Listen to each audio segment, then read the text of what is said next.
ಸ್ನೇಹಿತರೆ, ಪ್ರಪಂಚದಲ್ಲಿ ದುಷ್ಟಶಕ್ತಿಗಳು ಹೆಚ್ಚಾದಾಗ ದೇವರು ನಾನಾ ಅವತಾರಗಳನ್ನು ಎತ್ತಿ ಅವರನ್ನು ಸಂಹಾರ ಮಾಡಿದಂತಹದ್ದು ಪುರಾಣಗಳಲ್ಲಿ ಉಲ್ಲೇಖಿತವಾಗಿದೆ. ಹಾಗೆಯೇ ಶ್ರೀಮನ್ನಾರಾಯಣನು ದಶಾವತಾರವನ್ನು ತಾಳಿ ಒಂದೊಂದು ಅವತಾರದಲ್ಲಿಯೂ ದುಷ್ಟಶಕ್ತಿಗಳನ್ನು ನಿಗ್ರಹ ಮಾಡಿದ್ದನ್ನು ನಾವು ಪುರಾಣಗಳಲ್ಲಿ ಓದಿದ್ದೇವೆ. ನಾರಾಯಣನು ಕೂರ್ಮಾವತಾರ, ಮತ್ಸ್ಯಾವತಾರ, ನರಸಿಂಹಾವತಾರ, ರಾಮ, ಕೃಷ್ಣ ಹೀಗೆ ಅವತಾರಗಳನ್ನು ಎತ್ತಿದರು ಅಂತೇಳಿ ಪುರಾಣಗಳಲ್ಲಿ ಉಲ್ಲೇಖಿತವಾಗಿದೆ. ಅದರಲ್ಲಿ ಒಂದು ಅವತಾರ ಶ್ರೀ ಪಾಂಡುರಂಗ. ಶ್ರೀ ಪಾಂಡುರಂಗನು ಪಂಡರಾಪುರದಲ್ಲಿ ನೆಲೆಸಿದ್ದು ಏನು ನಾವು ಹೇಳ್ತೇವೆ, ಆಷಾಢ ಏಕಾದಶಿಯ ದಿನ ಆ ಒಂದು ದೇವರಿಗೆ ಭವ್ಯವಾದಂತಹ ಅಲಂಕಾರವನ್ನು ಮಾಡಿ ಭಜನಾದಿಗಳಿಂದ ದೇವರ ಸ್ತುತಿಗಳನ್ನು ಮಾಡೋದ್ರ ಮುಖಾಂತರ ಲಕ್ಷಾಂತರ ಜನರು ತೃಪ್ತಿಯನ್ನು ಪಟ್ಟಿದ್ದಾರೆ.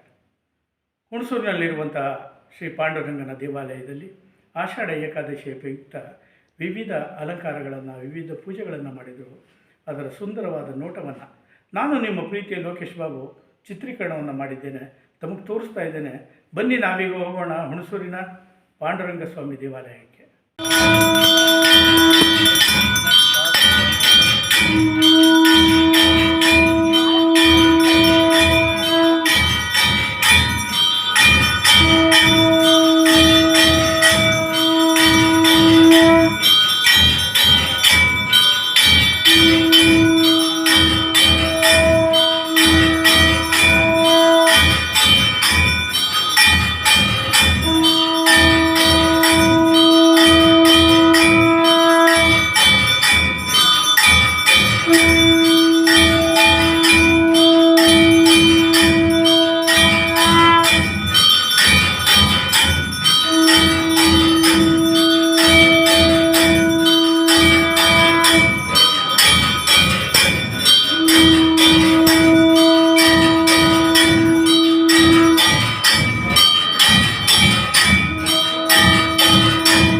ಆಷಾಢ ಮಾಸದ ಏಕಾದಶಿ ಹಬ್ಬ.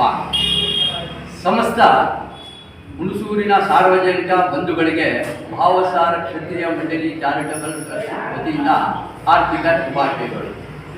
ಇಂದು ಏಕಾದಶಿ ಹಬ್ಬದ ಪ್ರಯುಕ್ತ ಶ್ರೀ ರುಕ್ಮಿಣಿ ಸಮೇತ ಪಾಂಡುರಂಗ ದೇವಸ್ಥಾನದಲ್ಲಿ ಬೆಳಗಿನಿಂದಲೇ ಅಭಿಷೇಕ, ಹೂವಿನ ಅಲಂಕಾರ ಮತ್ತು ಬೆಳ್ಳಿ ಕವಚ ಧಾರಣೆಯಾಯಿತು. 11 ಗಂಟೆಗೆ ಮಹಿಳಾ ಮಂಡಳಿಯವರಿಂದ ಭಜನೆ ಹಾಗೂ ದೇವರ ನಾಮಗಳು ಬಹಳ ಅಚ್ಚುಕಟ್ಟಾಗಿ ನಡೆಸಿಕೊಟ್ಟರು. 1 ಗಂಟೆಗೆ ಮಹಾಮಂಗಳಾರತಿ, ನಂತರ ಪ್ರಸಾದ ವಿನಿಯೋಗವಾಯಿತು.